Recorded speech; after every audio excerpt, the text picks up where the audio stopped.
예, 고난이 은혜를 만나니 역전된다. 고난이 은혜를 만나니 역전된다라는 제목으로 하나님 말씀 증거하도록 하겠습니다. 오늘 전반적인 내용이 은혜입니다. 첫 번째는 이거죠. 은혜에는 목적이 있다라는 것입니다. 은혜를 헛되이 받지 말라.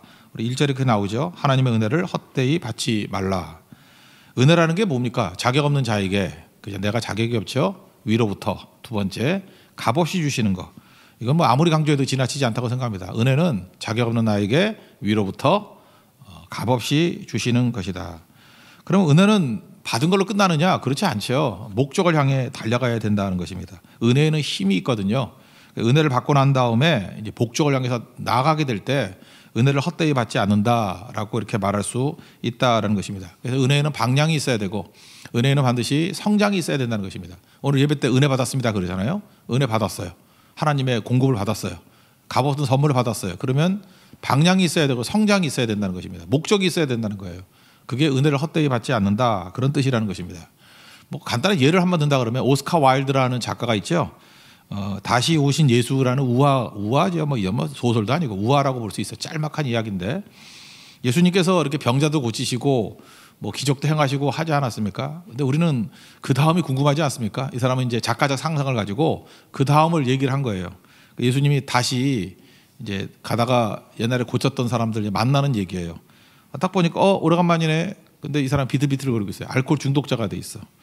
예수님이 이상하다 그랬죠. 너 왜 그러냐 그랬더니 알고 봤더니 그 사람이 옛날에 안진뱅이였어요. 안진뱅이.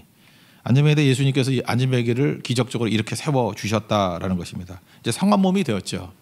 근데 이 안진뱅이가 성한 몸이 되고 나니까 이제 문제가 이거예요. 안진뱅이는 나쁜 거지만 사실 국어를 위해서는 좋은 조건이죠. 여러분 건강한 사람한테 돈 주겠어요? 안진뱅이한테 돈 주겠어요? 그러니까 안진뱅이한테 돈 주죠. 그러니까 건강을 해줬는데 국어를 하는 데는 너무 불편한 거예요. 그래서 삶이 점점 살기 어려워지더라는 것입니다. 그래서 힘들다, 어렵다. 그래서 술을 입에 대기 시작하면서 알코올 중독자가 되었다. 뭐 진짜가 아니고 오스카 와일드가 쓴 얘기예요, 그죠? 이렇게 됐다라는 거예요. 그래서 이런 게 은혜를 헛되이 받은 게 아니냐 이렇게 설명하는 거예요. 은혜 받았으면 그 힘 가지고 이제 잘 살아야 되는데 옛생활 그대로 하려고 하다 보니까 여러분 마찬가지예요. 은혜 받고 난 다음에 옛생활 계속 하려고 그러면 거지같이 살려고 그러면은 불편해요. 오히려 안진뱅이로 사는 게 구걸에는 유리하다고. 근데 왜 안진뱅이에서 일어났어요? 이제 일하고 이제 자수성가해야 될 거 아니에요. 근데 그러기 싫은 사람에게 있어서는 알코올 중독같이 돼버린다는 것입니다. 뭐 한 가지 더 얘기하면 또 하나 만났어요. 깡패 두목 만났어요. 그래서 많이 보던 애인데 너 누구냐? 또 왜 이렇게 됐어? 이렇게 예수님 말씀하신다고요. 근데 과거에 이 사람이 맹인이었던 사람이에요. 보이지 않던 사람이었다고. 근데 예수님이 기적적으로 눈을 뜨게 만드셨습니다. 그랬더니 안 보일 때는 뭐 누가 욕을 하더라도 참고 살아야죠. 어떻게 해요? 뭐 눈에 뵈는 게 없지만 참고 살아야지. 어떡할 거예요? 그죠? 이렇게 뭐 싸울 수도 없고.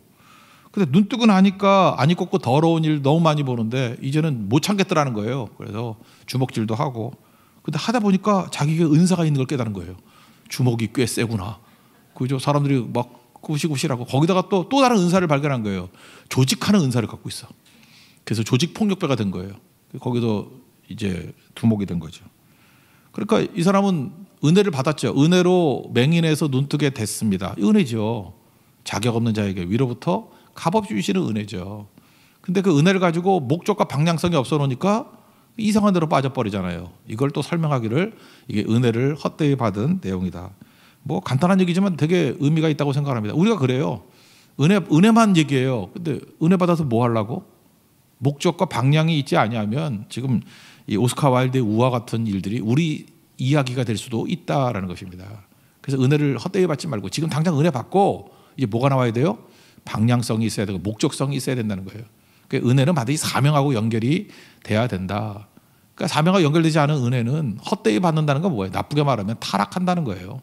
은혜 받고 타락하는 것만큼 답답한 일이 어디 있겠습니까? 우리 1절과 2절을 한번 읽겠습니다. 시작. 우리가 하나님과 함께 일하는 자로서 너희를 권하노니 하나님의 은혜를 헛되이 받지 말라. 이르시되 내가 은혜 베풀 때 너희에게 듣고 구원의 날에 너를 도왔다 하셨으니 보라 지금 은혜 받을 만한 때요. 보라 지금은 구원의 날이로다. 그러니까 은혜를 구했습니다. 은혜 받았습니다. 끝이 아니라는 거죠. 이제 시작이다. 이제 방향과 목적을 가지고 나아가라. 그 말씀입니다. 그럼 그 다음 단계를 한번 봅시다. 은혜는 은혜 받았어요. 이제 은혜를 받은 사람은 이제 성장하고 사명을 갖지 않습니까? 그러면 반드시 장애를 맞게 되겠죠. 저는 자전거 때문에 이런 걸 많이 느끼게 돼요. 이렇게 뭐 천천히 뭐 10km에서 15km 정도 달리면은 바람이나 이런 장애가 별로 없어요. 그죠? 그래서 대충 이렇게 뻣뻣하게 서서 이렇게 뭐 바구니 달고 가도 아무 문제 없어요. 근데 속력이 이게 뭐 한 25km, 30km만 돼도 많이 느낄 거예요. 25km만 돼도 느낄 거라고. 이렇게 좀 속도가 빠르다 그러면 한 30km쯤 되거든요. 심지어 뭐 자전거 좀 좋은 거 타면요 35km 이렇게 40km도 나와요. 그렇게 되면은 이렇게 뻣뻣하게 서가지고는 못 가요. 너무 장애가 바람이 세가지고 구부려야 된다고. 그래서 사이클 같은 거는 아예 엎드려서 타잖아요, 그죠? 예. 그렇게 되는 거죠. 그러니까 무슨 얘기입니까? 은혜를 받고 성장하려고 그러면 반드시 접하게 되는 게 장애물을 겪게 된다는 것입니다. 그래서 은혜 플러스 장애물 얘기를 하고 있어요. 여기 뭐예요? 고난이죠, 일종의 고난을 돌파하는 힘이 또 은혜 안에 있다라는 거예요. 은혜 받고 장애를 접하게 되는데 그 장애를 뚫고 나가는 능력이 그 은혜로부터 또 나온다라고 하는 그런 이야기입니다.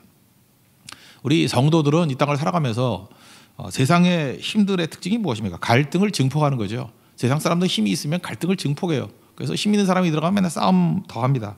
근데 우리는 갈등을 해소하는 것을 위해서 부르심이 있잖아요. 화평케 하는 자, 피스메이커로 부르셨습니다.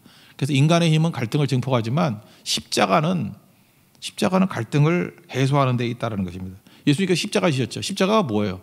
십자가가 있는지 없는지를 알 수 있는 게 뭐냐? 자기 십자가를 지고 나를 쫓을 것이다 그랬잖아요. 어딜 가든지 갈등이 해소가 돼야 돼요. 자기를 주장하면 갈등이 증폭이 되는데 십자가를 지는 그 순간에 갈등이 해소가 되죠. 그러니까 은혜 가지고 뭐 하라는 거예요? 십자가 지라는 거예요. 그러니까 은혜 없이는 자기를 부인하고 자기 십자가를 질 수 없습니다. 은혜 받은 자잖아요. 은혜를 구원받았잖아요. 이제 자기 십자가를 지는 곳으로 가서 갈등 해소를 하라 그런 거죠. 우리 교회에서도 이제 뭐 직분자들 많이 세우게 됩니다. 직분을 권력으로 생각하는 사람이 있죠. 그래서 뭐 직분 가지고 잠깐 휘두르는 사람이 있어요. 휘두르는 사람. 내가 뭐 누군데 왜 내 허락받고 안 하느냐느니 내 도장이 있어야 뭐 된다느니 내가 누굴 생사여탈권을 갖고 있다느니 별의별 소리 다 해요. 이게 뭐죠? 이게 은혜를 모르는 사람이에요. 은혜는 그렇게 하는 게 아니에요. 갈등 증폭하는 게 아니라 갈등을 해소하는 거죠. 그러니까 은혜 받은 건 뭐예요? 능력 받은 건데 그걸로 십자가 지는데 쓸 줄 알아야 된다는 것입니다. 그럼 어떻게 하면 돼요? 낮아짐이죠. 낮아지면 문제될 게 하나도 없습니다. 하나님께 은혜 받고 낮아지는 거예요, 무조건. 예수님은 하나님의 본체이신데도 낮아지셨잖아요. 그러니까 그 파워가 나오는 거죠. 우리가 하나님의 일들을 하고 이렇게 사역을 하려고 그러다 보면요, 비방, 억울함, 속상함 이런 게 있습니다. 아무것도 안 하면은 그냥 아무 문제 없어요. 근데 이렇게 하나님의 일을 좀 하려고 그러고 헌신하려고 그러면은 그게 교회가 문제가 있어서가 아니고 세상이 악해서 그래요. 그냥 무조건 문제가 있다고 생각하면 돼요.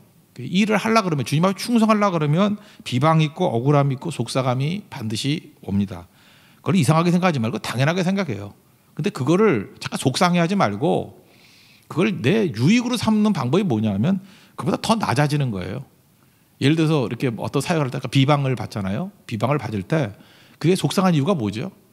나 그 정도 아닌데 비방한다 그래서 속상한 거 아니에요? 내가 100쯤 되는데 저놈도 잠깐만 나 50밖에 안 된다 그런다. 그렇게 해서 속상한 거 아니에요? 근데 상대방이 50이라 그럴 때 더 낮춰버리는 거예요. 아유, 감사하네. 나를 50이나 봐주니. 나 원래는 10점짜리인데. 그죠? 몰라서 저러지. 얼마나 감사한가. 그죠? 내 진짜는 10인데 나한테 50이라고 막 욕을 해대니 내가 정말 몸둘 바를 모르겠네. 그러면 문제될 게 하나도 없겠죠. 사실은 우리가 비방 때문에 억울하고 속상하고 뭐 이런 감정이 생긴 이유가 뭐냐면 더 낮아지지 않았기 때문에 그런 거거든요. 잘 보세요. 우리가 상태가 나빠지잖아요. 누가 공격을 당하면. 상태가 나빠졌다는 건 내가 손해잖아요. 그게 성령 충만한 게 아니라 사실은 자기의 그 감정에 휘둘리는 인생이 되는 거 아닙니까? 근데 상대방의 비방보다 더 낮아져 버리라고요. 그러면 정말 좋은 게 겸손함이잖아요. 겸손한 자에게 은혜를 주신다 그러니까 더 많은 은혜를 주실 거 아니에요. 은혜의 통로가 될 거 아니에요. 그럼 상대방의 비방이 오히려 내게 유익이 되겠죠. 시므이가 다윗 막 비방할 때 다윗이 그거보다 더 낮아졌잖아요. 그러니까 하나님이 저 사람이 저주 까닭에 내게 선으로 갚으시기를 원한다고. 그래서 시므이의 비난이 다윗에게는 오히려 더 큰 은혜가 임하게 되는 원동력이 됐다고요. 그럼 우리도 그렇게 살아야죠. 자꾸 화내지 말고요. 누가 이렇게 공격할 때 저게 다 나 잘 되자고. 더 낮아지라고요. 공격 수위보다 더 낮아지면 돼요. 더 낮아지면. 그게 바짝 엎드린 거예요. 그럼 하나님이 얼마나 나를 불쌍히 여기겠습니까? 하나님이 불쌍히 여기면 기적이 나타나게 된다니까요. 저 오늘 그 얘기를 하고 있습니다. 은혜를 받았어요. 받은 바 은혜를 가지고 나아갔더니 사실 그 사도 바울이 여기서 문제는 뭐냐 하면은 사도 바울의 사도권을 부인하는 거예요. 아니 사도 바울이 복음을 증거해서 예수 믿은 사람들이 고린도 교인들인데 누가 와가지고 사도는 예수 믿는 12제자밖에 없어. 사도 바울이 뭐 예수 언제 본 적이나 있어? 사도권을 부인하는 얘기가 막 퍼졌다고. 그럴 때 그 비난보다 더 낮아지는 거예요. 그래서 자기 증명을 내가 왜 사도인지를 증명하기보다는 그 증명하는 내용이 뭐냐면 내가 십자가 졌다는 거예요. 고난 속에 이렇게 들어가서도 얼마든지 사역을 했다라는 것입니다. 더 낮아지는 거죠. 그게 그를 살리는 힘이 되었다는 것입니다. 3절부터 5절까지 한번 읽겠습니다. 시작. 우리가 이 직분이 비방을 받지 않게 하려고 무엇에든지 아무에게도 거리끼지 않게 하고 오직 모든 일에 하나님의 일꾼으로 자천하여 많이 견디는 것과 환난과 궁핍과 매맞음과 갇힘과 난동과 수고로움과 자지 못함과 먹지 못함 가운데서도. 그러니까 하나님께 은혜 받은 걸 가지고 이렇게 그냥 낮아지는 대로 갔다라는 것입니다. 부당함 상황과 싸우지 아니하고 대우받는 것에 대해서 투쟁하지 아니하고 그냥 고난을 향해서 돌진했다는 거예요. 더 낮아졌다는 거예요. 이게 이기는 방법이라는 것입니다. 은혜 받으면요, 은혜가 받으니까 우리는 강해졌잖아요. 풍성히 강해졌으니까 이제는 더 낮은 곳을 향해서도 나아갈 수 있는 힘이 생기는 거예요. 고난을 향해서도 짊어지고 갈 힘이 생기는 거예요. 비방 속에서도 하나님의 일을 할 수 있는 힘이 생기는 거예요. 그게 은혜가 통과하는 첫 번째 단계라는 것입니다. 여러분, 은혜를 헛되이 받지 않기 위해서 은혜 헛되이 안 받으려고 그러면요, 잘 되는 권력 휘두르는 데 가는 게 아니라 낮아지는 곳, 험한 곳, 그죠? 겸손의 자리로 가면 그게 은혜 때문에 나타나는 현상이라니까요. 거기에서 있을 수 있는 힘, 그게 은혜라는 것입니다. 그럼 그 다음 단계는 뭐겠어요? 그죠? 더 역동적으로 돼가지고 하나님께서 그에게 이제 힘 주시겠죠. 그래서 그 가운데 그가 하는 일이 뭐냐면 고난 가운데서 고난 묵상하지 않아. 이거 내가 일부러 스킵하고 넘어가는 거예요. 고난 묵상하지 않냐고 고난이 있다 할지라도 거기서 기능을 다하는 거예요. 자기 기능을 하는 것들을 뭐 여러 가지 깨끗함, 지식, 뭐 오래 참음 쭉 나오죠. 그 6절부터 8절까지 한번 읽겠습니다. 시작. 깨끗함과 지식과 오래 참음과 자비함과 성령의 감화와 거짓이 없는 사랑과 진리의 말씀과 하나님의 능력으로 의의 무기를 좌우에 가지고 영광과 욕됨으로 그리하였으며 악한 이름과 아름다운 이름으로 그리했느니라. 거기까지. 예. 여기 보니까 뭐라고 돼 있어요? 고난 상황 이거 말고 역동적으로 목표 향해서 나아가는 모습을 보이더라는 것입니다. 깨끗함. 아무리 고난과 어려움이 있다 할지라도 그 속에 들어가서 뭐래요? 깨끗함을 유지한다는 거예요. 깨끗함. 여러분, 이렇게 부당함을 당할 때 깨끗하지 않은 게 뭐냐면 거기서 불평, 불만하는 거예요. 불평이 뭐예요? 내 자격을 따지기 시작할 때가 불평이에요. 내가 누군데 니네들이 그래? 내 자격이 없다고 그러면 될 거 아니에요. 그죠? 더 낮아지는 거. 불만이 뭐예요? 합당한 대접을 못 받을 때 나오는 볼멘 소리예요. 뭐 대접받을 게 뭐 있어요? 예수님 더한 것도 당했는데. 그래서 거기서 나를 묵상하는 게 아니에요. 나를 묵상하면 불평, 불만이 나올 수밖에 없죠. 나를 묵상하지 아니하고 예수님 바라보고 더 깨끗해지는 거예요. 더 깨끗해지는 거. 저는 바퀴벌레를 이렇게 옛날에 보면서 한번 옛날 그 대학교 때인가 이렇게 메모에 해놨던 게 기억나네요. 바퀴벌레는 시궁창에서도 몸이 반질반질하네. 근데 그렇게 써놨더라고. 바퀴벌레가 시궁창에 사는데 그때 대학교 때 그 다음은 내가 안 쓸게요. 나보다 깨끗한 애였어. 그죠? 바퀴벌레 함부로 욕하지 마라. 누구 시인이랑 똑같지. 그죠? 연단지 함부로 차지 마라. 똑같은 거죠. 바퀴벌레 함부로 욕하지 마라. 시궁창에 살면서도 몸은 반질반질해요. 뭐 그거 꼭 본받자는 얘기는 아니지만 우리가 아무리 어려운 상황 속에 놓여 있다 할지라도 거기서 자기 자신의 깨끗함을 유지하는 거. 깨끗함이 아름다움이거든요. 깨끗함이 사실은 기쁨이고 힘입니다. 우리 그 테마파크에 가는 이유가 뭐예요? 뭐 요즘 뭐 있죠? 이렇게 뭐 놀이동산 같은 데 있잖아요. 그런데 왜 가죠? 디즈니랜드 이런 데 왜 가죠? 깨끗하니까. 깨끗한 게 아름다운 거죠. 뭐 땅고 있어요? 거기 가면 깨끗하잖아요. 일본 우리나라도 깨끗해요 요즘에. 근데 일본 같은 데 가면 농촌이 가잖아요. 일본 농촌 가면 일단은 깨끗하잖아요. 일본 농촌 가면 별로 잘 살지 못해요. 뭐 우리 자꾸 일본에 대한 환상이 있어 그렇지. 우리가 더 잘 살아. 뭐 그지같이 잘 살아 걔네들. 그러니까 허름해요, 허름해. 근데 일단 깨끗해. 뭐 쓰레기 하나도 없어요. 그러니까 나름대로 아름답더라니까요. 아무데나 찍어도 뭐 사진같이 나와요. 근데 어찌 보면은 뭐 인도나 이런 데 갈 때 보면 일본 시골보다 더 좋은 집들도 많아. 근데 되게 더러워요. 그러니까 아름답지 않더라고. 좋고 나쁘고의 문제가 아니에요. 깨끗함이거든요. 우리도 깨끗함을 가지고 있으면 이길 수 있다는 거죠. 요셉의 상황이 좋았나요? 요셉, 다니엘 두 명만 생각해 보세요. 요셉의 상황도 주변은 항상 고난, 음모, 뭐 어려움. 다니엘도 그렇죠. 뭐 죽이려고 하는 자들, 함정 파는 자들. 안 좋잖아요, 상황이. 근데 요셉은 내가 어찌 하나님 앞에서 득지하리요. 깨끗했고. 다니엘 뭐 흠을 찾으려고 해도 찾을 게 없고 그냥 항상 경건 생활하면서 기도하는 모습으로 깨끗함. 그게 은혜 받은 자의 자세죠.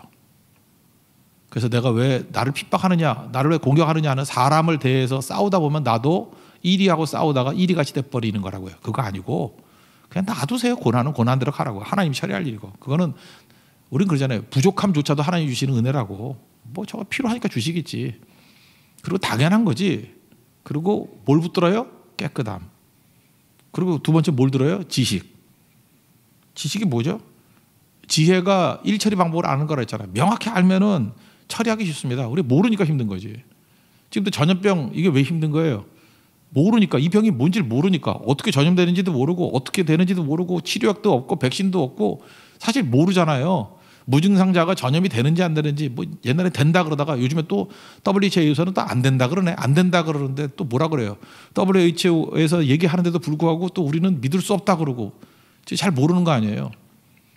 전 가끔 이런 생각을 해봐요. 한 10년쯤 지나고 난 다음에 2020년에 코로나 바이러스 사람들이 몰라가지고 저렇게 괜히 큰 근심 걱정하고 괜히 이상한 거 했다라고 결과가 나올 수도 있다고. 왜 그러죠? 모르니까. 옛날에 모르니까 엉뚱한 짓 했잖아요. 그 병원에서 애를 낳으면 애들이 잘 많이 죽었어요. 집에서 애를 낳으면 오히려 안 죽고. 이유가 뭘까요? 옛날에는 감염되는 걸 몰라가지고 의사의 특징 중에 하나가 뭐였어요? 손에 피 묻은 거, 피 묻어 있는 거. 그걸 가지고 또 다른 애를 받고 하니까 다 감염이 돼버리지. 그러니까 알고 나면은 손만 씻어도 감염 안 되는데 몰랐잖아요. 모르니까 오히려 의사의 권위의 상징이 피 묻은 손이거든. 그러니까 감염이 돼버린 거예요. 지금도 그런 일이 있었을 수도 있죠. 한참 지나가면 야 그때 그렇게 어리석었다. 그걸 몰라서 그렇다. 근데 만약에 그 지식이 들어간다 그러면 정확히 이길 수 있겠죠. 지식이 뭐예요? 말씀에 대한 지식이라는 거예요. 그리고 오래 참음 뭐 그죠? 이런 거 그냥 버티는 거예요. 버티는 거. 자비함, 성령의 감화, 거짓 없는 사랑. 그리고 이제 밸런스죠. 진리와 성령, 말씀과 성령. 이게 좌우에 가지고 있으라 그랬잖아요. 말씀과 성령의 이 좌우의 균형 잡힌 것을 가지고 있으면은 마귀의 공격을 다 이길 수 있습니다. 이게 공격 무기거든요. 성령의 검이 말씀 아니에요. 그죠? 말씀만 있어도 안 되고 성령만 있어도 안 되는 것 같아요. 성령이 말씀 붙들고 사용하시면 이기는 거예요. 그 성령의 검 그러잖아요. 그게 말씀이라고. 근데 말씀하면서도 성령 의지하지 않으면 그러니까 지식만 얻는 성경 말씀 교육이 될 수 있어요. 그리고 말씀 없이 성령 하다 보면 뭐 이상해가지고 뭐 눈도 찌피고 뭐 불 받았다 그러고 뭐 이상하게 돼버려요. 그죠? 그래서 말씀과 성령이 좌우에 날개같이 손을 잡아야 된다는 거예요. 오늘 그렇게 나오잖아요. 의의 무기를 좌우에 가지고 성령과 말씀이죠. 성령의 검. 그러면은 능히 이길 수 있는 거죠. 마귀가 우리 계속 공격하게 만듭니다. 뭐 섭섭하게 만들고 분노하게 만들고 맨날 당하는 거죠. 왜 당해요? 우리가 약하니까 당하는 거예요. 그럼 강해지려면 어떻게 돼요? 성령과 말씀이 손잡아야 돼요. 그래서 말씀 증거하는 사람은 성령 의지해야 되고 성령의 역사가 있을 때 성령 계속 그렇게 하면 안 돼요. 말씀으로도 도와야 되고 두 가지 같이 있어야 돼요. 또 다른 말로 하면 뭐죠? 말씀 듣고 또 뭐 해야 돼요? 성령의 임재를 위해서 기도해야 되죠. 말씀과 기도. 이게 같이 가면은요, 이게 무서운 무기가 돼서 승리할 수 있다라는 것입니다. 잘 보세요. 이게 초점이 중요한 거예요. 은혜 받았습니다. 그랬더니 고난이 당연히 와요. 그럼 우리는 어디에 신경 써요? 내게 다가오는 고난에 신경을 쓴다고. 근데 은혜 받은 사람은 고난 신경도 안 써요. 오히려 고난 말고 내 자신의 성장에 힘을 써요. 그래서 고난 상황 속에서 깨끗함, 지식, 오래 참음, 자비 뭐 쭉 나가다가 마지막에 뭐예요? 성령과 말씀이라는 검.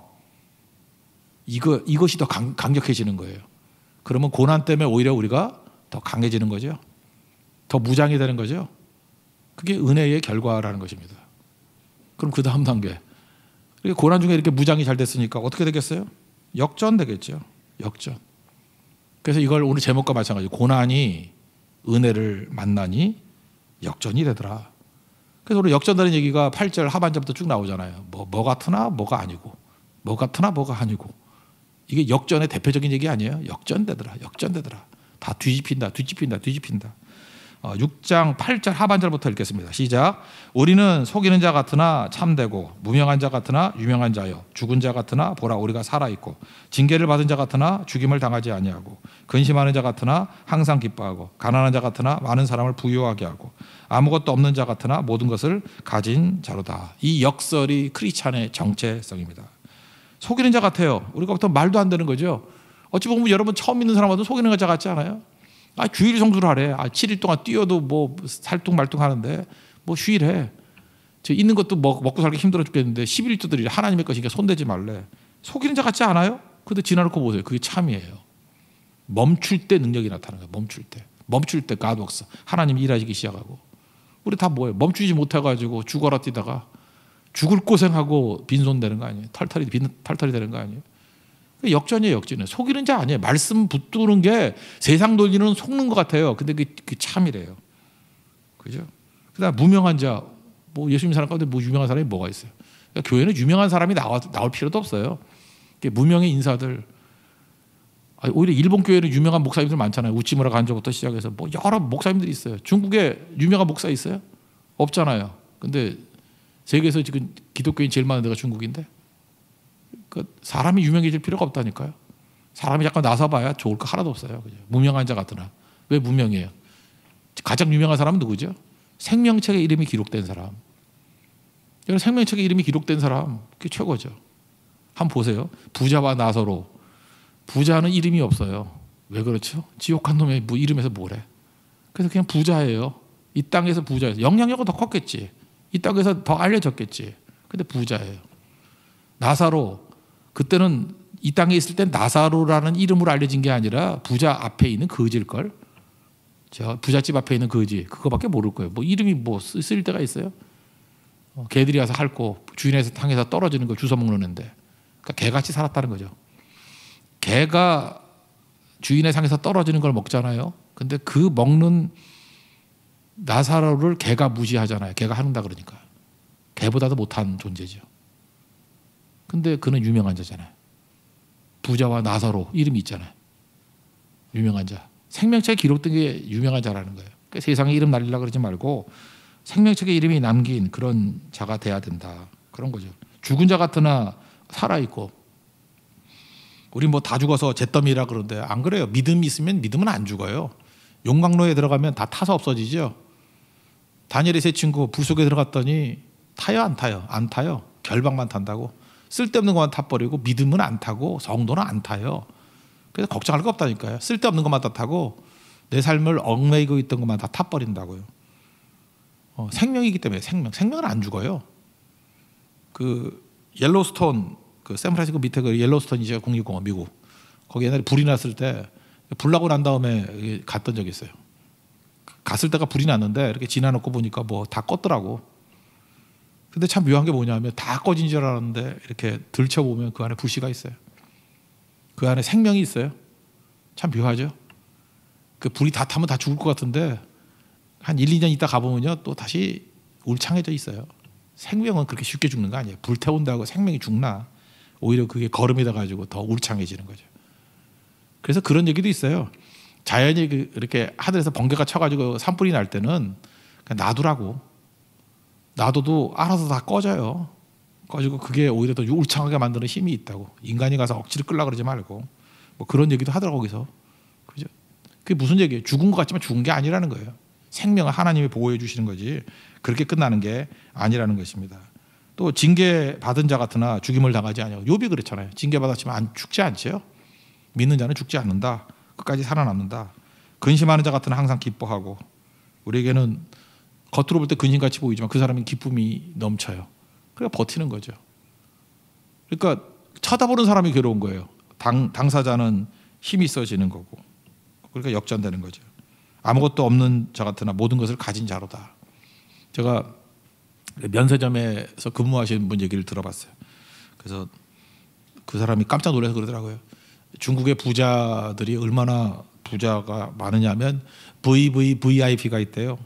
그래서 뭐냐 그랬더니 무슨 뭐 공산당 무슨 간부래, 간부 뭐 와이프고 그러는데, 글쎄 우리나라 면세점에서 1년에 30억 거치를 사간대. 30억.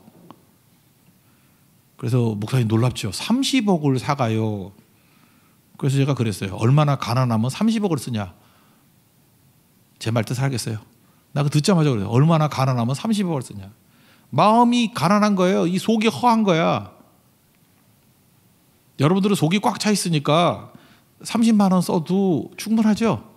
살 것도 없잖아. 뭐 사? 나는 어떤 때 백화점 가가지고 공짜로 다 가지라 그래도 가질 게 하나도 없더라고. 안 믿네. 진짜예요. 뭐 공짜로 가지라 그래도 뭐 갖고 싶은 게 하나도 없어. 나 다 있거든요. 다 있어요 거의. 뭐 내가 사는데 불편한 거 없어요 하나도. 근데 뭐 저러나. 그런데 이 사람이 30억을 샀다라는 건 쓰지도 못하는 거예요. 아마 쌓여 있을 걸, 쌓여 있다 또 버릴 걸. 뭐 그런 거 있잖아요. 가끔마다 보면 이렇게 뭐 쇼핑백만 이렇게 방에 수십 개씩 있고 뜯어도 안 본 사람들. 속이 허해서 그래. 속이 허해서. 보세요. 그렇지만 우리 그리스도인들은 아무것도 없지만, 자본주의 원리는 뭐냐면 잠깐 우리에게 욕망을 부채질하는 거거든요. 그 쇼핑 채널 같은 거 보면은 그거 우두커니 왜 쳐다보고 있는지 모르겠어요.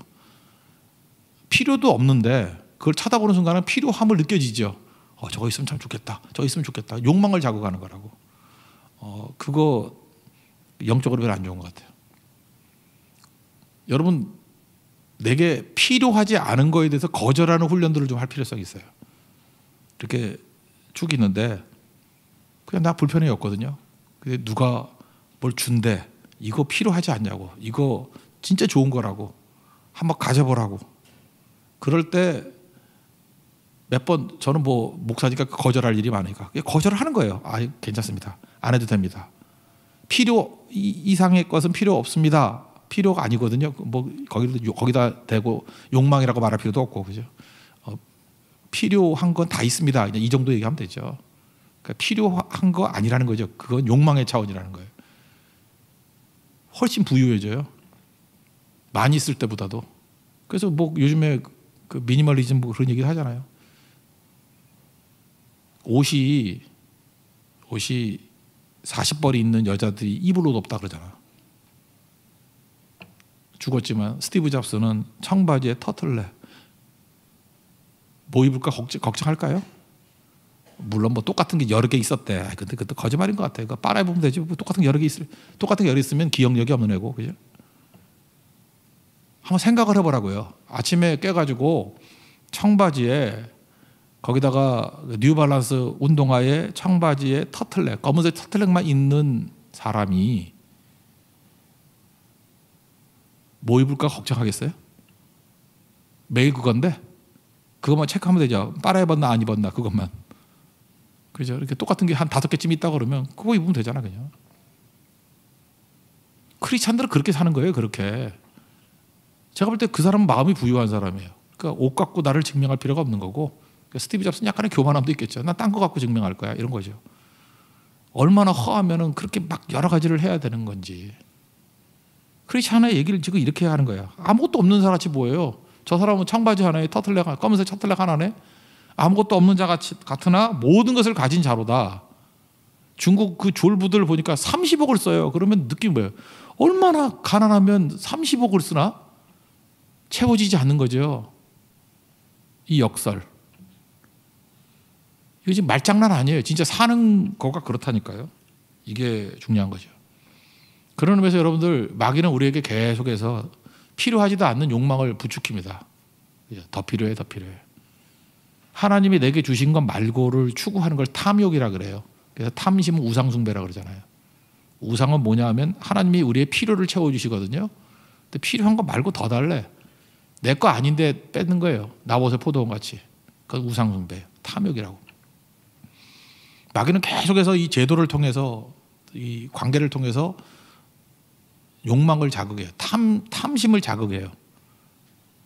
그거 이기는 방법은 거절이에요. 한 번 거절하면 굉장히 경건해져요. 두 번 거절하면 굉장히 세지고, 세 번 거절하면 마귀 머리를 박살내는 사람이 된다고. 그래서 크리스찬의 믿음의 능력은 달라가 아니라 거절에 있다고요. 거절. 한 3차례 정도만 거절하면 영성의 수준이 달라질 거라고요.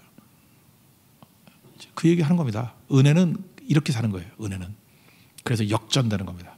다 역전시킬 수 있는 능력. 그래서 뭐라고 얘기해요? 이렇게 되면 마음이 넓어질 거 아니에요. 그래서 마음 넓으라. 그게 이제 11절부터 13절까지 얘기합니다. 11절 13절 읽겠습니다. 시작.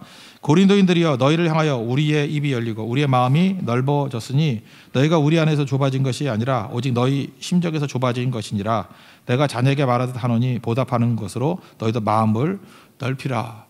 그러니까 이렇게 필요만 가지고 산다 그러고 욕망 제거하고 은혜 붙들고 사명 붙들고 나간다 이러는 사람이 에고가 깨졌는데 뭐 좁아질 게 뭐 있겠어요. 하나님의 사명이라 그러면 누구든 품을 수 있는 거고 넓어지는 거죠. 옹졸한 사람의 특징이 뭐냐? 에고가 살아있기 때문에 그래요. 은혜를 모르기 때문에 그래요. 그런데 역사를 보면 그 태종 이방원이 원래 그 큰아들이 양녕대군 아니에요. 양녕대군. 이놈이 맨날 논팽이에요. 그래서 세자인데 얘 안 되겠다 그러고 2번은 좀 자격이 없는가 봐. 그래서 간두고 3번 충녕대군이 세종대왕 아니에요. 세종. 그래서 그 세자를 바꿔치기 하죠. 폐위시키고 이게 그다음에 세자하고 뭐 며칠 있다가 그냥 왕시켜요. 그냥 후다닥 부작용 없게 하려고. 그리고 자기가 상왕이 되잖아요. 그죠? 이런 케이스가 있는데 이때 제일 크게 반대했던 사람이 누구냐면 원리 원칙주의자 황희정승. 황희가 끝까지 반대했어요. 끝까지. 얼마나 열나게 반대를 했는지 귀향 보냈어요. 7년 동안. 귀향 7년이면 말이 7년이지 뭐 굉장히 큰 거 아니에요? 7년 동안 귀향 보냈다고 태종이. 그 정도로 극렬 반대를 했던 게 황희라고. 여러분 아다시피 세종이 왕 되고 난 다음에 누구 썼어요? 황희정승 썼어요. 그러니까 세종과 황희는 어떤 관계냐면 세종 왕 되면 안 된다. 양령이 돼야 된다라고 주장하다가 7년 귀향 갔다 온 사람을 영의정만 18년 시켰어요. 54년 정승 생활했는데 황희 고향이 어디냐면 저기 파주 끝에 가면은 저기 방구정이라고 지금 뭐 장어집 있어요. 장어집 파는 데인데 모르세요 거기? 파주 위쪽 가면 거기 있어요. 방구정. 거기 고향이거든요. 노년에 거기 가서 살 때 또 불러왔어요. 세종이. 아무래도 할아버지 필요합니다. 그래서 또 데려다가 또 쓰고 하여튼 껍질을 벗겨 먹었어요. 54년 동안. 황희가 대단한 게 아니고요. 이거 내가 보기엔 세종이 대단한 거예요. 세종이. 자기 정적이었잖아요. 정적이었는데 세종도 이런 게 있죠. 그 아버지 때에 태종 이방원이 그 형제들 많이 죽이잖아요. 1차 왕자년이나 2차 왕자년에서 많이 죽이잖아요. 근데 왕족의 셋째 아들이야. 큰형이 양령이고 그리고 약간 포악해. 그러면 세종은 이 충녕대군은 무슨 마음 먹겠어요? 우리 아버지 때 보니까 형제들끼리 서로 죽이더라. 형님이 어쩌다 보면 나를 죽일 수도 있겠다라고 해서 불안한 마음 없겠어요? 그래서 어떤 사람은 그런 얘기를 해요. 충녕대군이 너무너무 불안해가지고 불안을 이기려고 책을 봤대. 그래서 과도하게 책을 봤대. 과도하게. 그리고 세종대왕이 엄청나게 비만한 거 아시죠? 하루에 8끼를 먹었는데 고기만 너무 먹어가지고 고기 없으면 먹질 않았대요. 그래서 무지 뚱뚱해지고 당뇨병으로 인해서 눈도 안 보이고 나중에 다리도 섰고 막 뭐 그래서 그 온양온천 가가지고 뭐 온천하고 그랬잖아요. 근데 그게 왜 그렇게 됐냐 하면 불안감 때문에 불안 초조 때문에 뭐 책도 읽고 뭐 폭식하고 뭐 이랬다고 하는 어떤 의사의 얘기도 있어요. 일리가 있더라고. 그 사람 얘기 들어보니까 세종이 또 불쌍해. 그죠? 얼마나 불안하게 살았는지 평생을. 그렇게 된 케이스거든요. 그런데 그 위대성이 거기 있는 거예요. 그렇게 불안한 과정들, 어려운 과정들 다 겪고 난 다음에 왕이 됐지요. 그럼 만약에 그 불안이 맞았다 그러면 또 형에게 복수할 수도 있고, 그게 왕이니까. 그 아니면은 또 자기 반대했던 황희, 정승 같은 사람들 더 복수할 수 있고. 그런데 안 그렇잖아요. 양령에게도 잘해주고, 그죠? 그다음 황희는 자기 오른팔로 쓰고. 적어도 유교 세계에서도 이런 사람들이 나오는데 교회는 너무 싸우는 것 같지 않습니까? 싸우는 종교가 돼버렸어요. 여러분, 그 직분자들인데도 불구하고 싸울 수도 있어요. 그래, 뭐 의견이 일치하지 않아서. 근데 그게 뭐 한 6개월 지나고 1년이 지나서도 계속 그런 마음을 품고 있다 그러면 그 사람 은혜를 모르는 사람입니다. 은혜를 하는 사람은 어떻게 계속해서 그렇게 감정적인 고를 파고 계속 있나요? 또 하나, 어떤 의사결정을 내리는데 이제 저 같은 사람이나 교육자들은 알잖아요. 중립적인 입장에서 저 사람이 어떤 결정을 내릴 때 분명히 자기 사적인 감정이 포함되어 있어. 그래서 어떤 사람에게 해코지 하려고 하는 것들이 있어요. 그때 엄청 실망하죠. 저게 은혜를 모르기 때문에 저러는구나. 직분을 맡은 사람이 저렇게 되면 안 되는 건데. 그래서 여러분들 직분과 동시에 필요한 건 뭐냐, 진짜 엄청난 은혜를 또 받고 또 받고 해야 돼요. 은혜는요, 넓어지게 만드는 힘이 있습니다. 마음이 넓어지는 거. 선교 갈 때도 마찬가지예요. 선교 갔을 때도 여러 사람과 같이 해야 되는데, 내가 뭐 좋은 사람 같이 갔으면 좋겠습니다. 맨날 뭐 나이스한 사람이 선교 갔으면 좋겠습니다. 이렇게 떠드는 사람이 해야 돼. 사실 그 말하고 싶어요. 네가 제일 문제야. 그렇게 말하고 싶을 때도 있거든요. 자기가 문제되는 것도 모르죠. 자기가 문제되는 거. 뭐 다 그렇잖아요. 자기는 뭐 좋은 사람인지 알고, 자기가 얼마나 힘들게 만드는지를 모르고. 그러니까 은혜를 받은 사람이 가야 돼요. 그래야 고난이 오고 십자가를 질 줄 알고, 낮아질 줄 알고, 감당할 줄 알고, 그러면 속이 좁지 않고 넓어지는 거죠. 그래서 교회 속 좁은 사람들 예배 좀 다 끌고 나오세요. 그래서 은혜를 받아야 돼. 은혜 받으면 넓어져요. 격언이 이렇게 보편화되면 속담이 되죠. 이 정도면 속담은 아니고 옛날 어르신들이 많이 했던 격언이에요. 왜냐하면 아는 사람이 많지 않으니까. 그런 얘기를 했어요. 집 좁은 데서는 살 수 있어도 속 좁은 사람과는 같이 못 산다. 이게 조금 더 퍼지면 속담이 될 거예요. 집 좁은 데서는 살 수 있대요. 좁은 집에서 살 수 있대요. 옛날에 뭐 단칸방에 살았잖아. 근데 속 좁은 사람과는 같이 못 산대요. 잊지 말라고요, 여러분들. 뭐 환경이 어려워서 같이 못 사는 게 아니에요. 어려워도 살아요. 좁아도 살아요. 집은 좁아도. 근데 아무리 넓은 집이라 할지라도 소갈머리 좁은 사람하고는 정말 그 오래 못 살아요. 왜냐하면 계속해서 인내해야 되기 때문에. 여러분이 왜 은혜를 받아야 되는지 아시겠죠?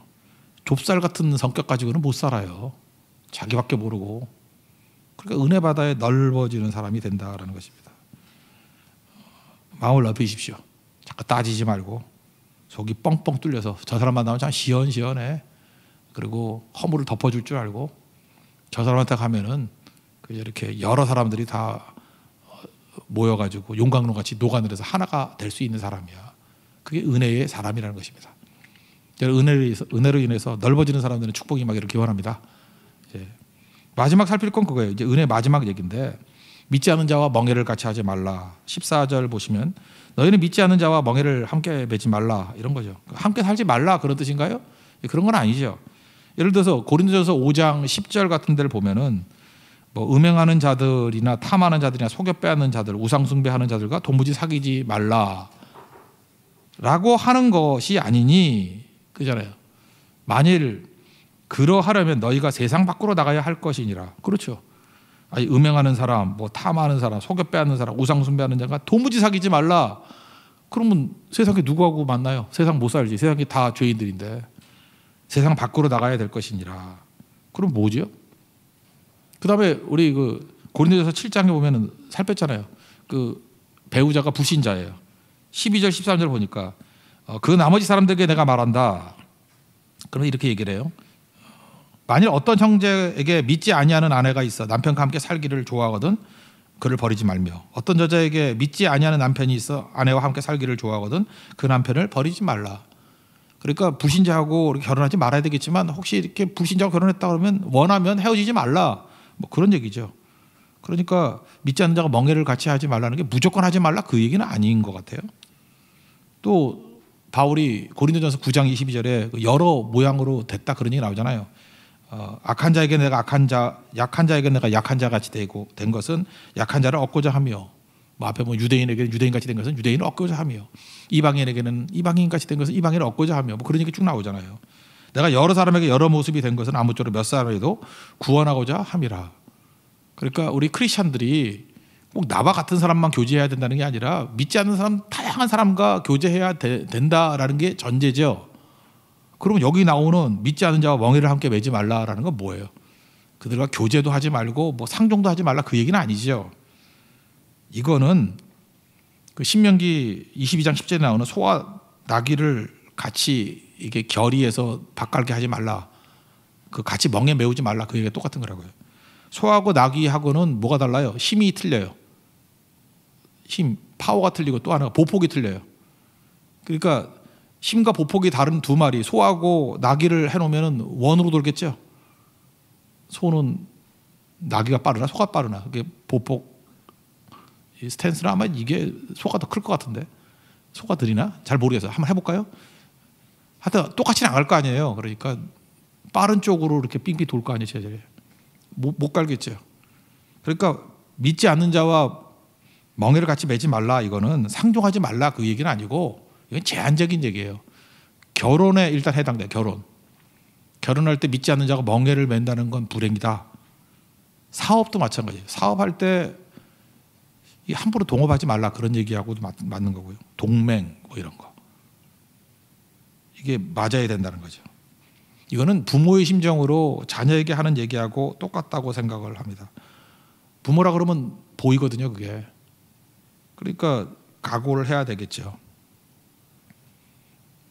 여기 5가지 비유가 나오는데, 결혼에 대해서 이걸 제일 많이 얘기하잖아요. 믿지 않는 사람과 결혼하지 말라 그럴 때 이거 많이 쓰잖아요. 이유가 뭐냐면 보폭이 안 맞아가지고 똑같은 노력을 해도 어떤 가정은 이게 쑥쑥쑥 전진하는데 한 사람은 믿고 한 사람이 안 믿으면 맨날 제자리 돌게 해요.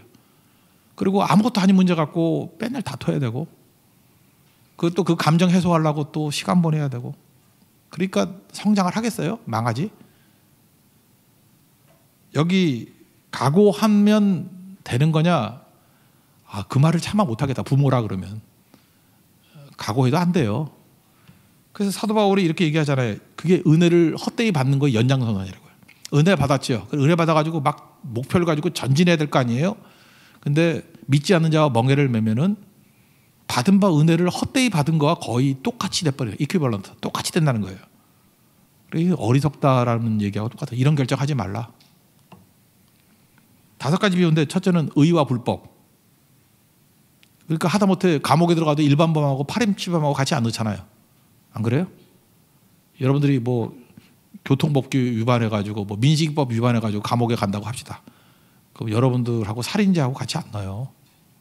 거기는 또 비슷한 사람들, 뭐 교통법규 어겨가지고 뭐 사람 치여서 죽인 사람들, 그런 사람끼리 모여서 있는데요. 하다못해 감옥도 그런데 의와 불법이 같이 있을 수는 없죠. 빛과 어둠, 이거는 모순이죠, 모순. 어둠이 뭐 존재합니까? 어둠에 빛이 들어가면은 어둠은 사라지는 거니까. 빛과 어둠이 어찌 사귀며, 그러니까 모순이라는 거죠. 말도 안 되는 거.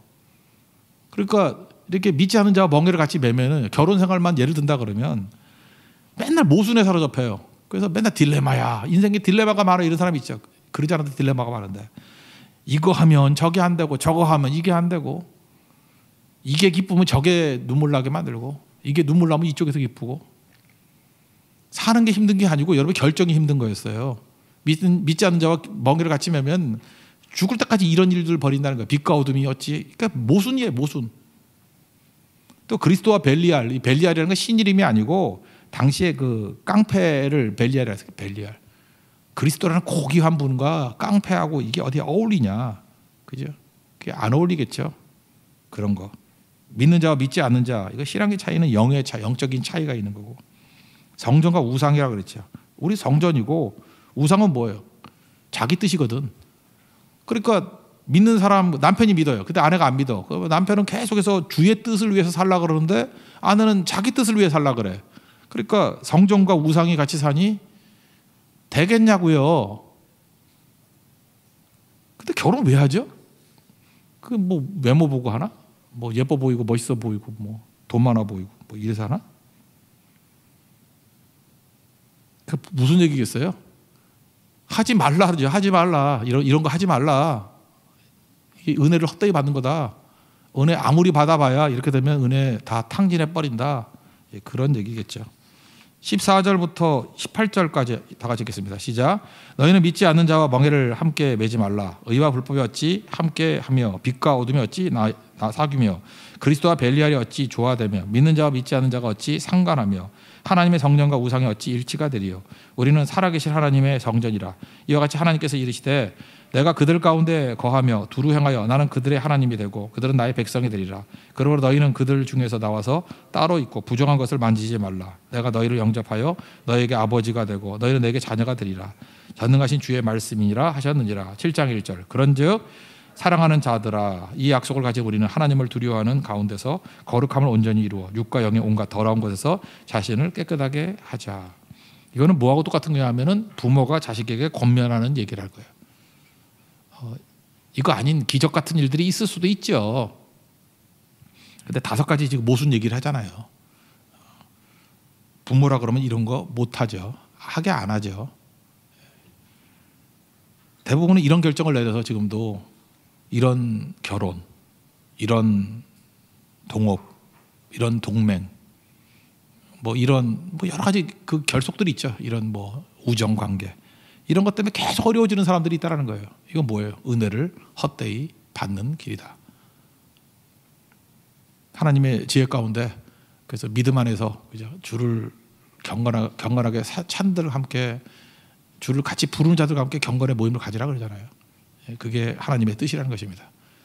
그래서 은혜 붙들고 은혜의 방향성을 얘기하죠. 은혜는 시작입니다. 은혜 헛되이 받지 않기 위해서는 고난이 온다 할 때도 고난 쳐다보지 말고 자기 자신을 단련하는 쪽으로 깨끗함과 지식과 이렇게 쭉 그죠? 성령과 말씀의 검으로 무장하는 쪽으로 가고 그 다음에 나아가서 하나님 앞에서 십자가 지는 모습으로 그죠? 이렇게 목적을 향해서 나아가게 되는 거. 그리고 마음을 넓히는 거.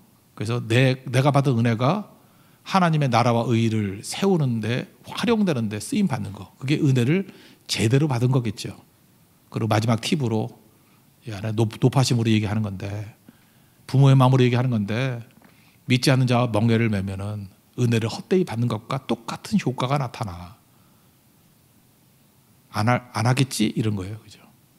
지혜 있으니까 그렇게 안 하겠지? 멍청이 되지 마. 그러면서 마무리를 짓는 겁니다. 은혜 안에서 성장해 나가는 믿음의 종되기를 축원합니다. 자리에서 일어나겠습니다. 기도를 멈추지 마라 찬양하겠습니다.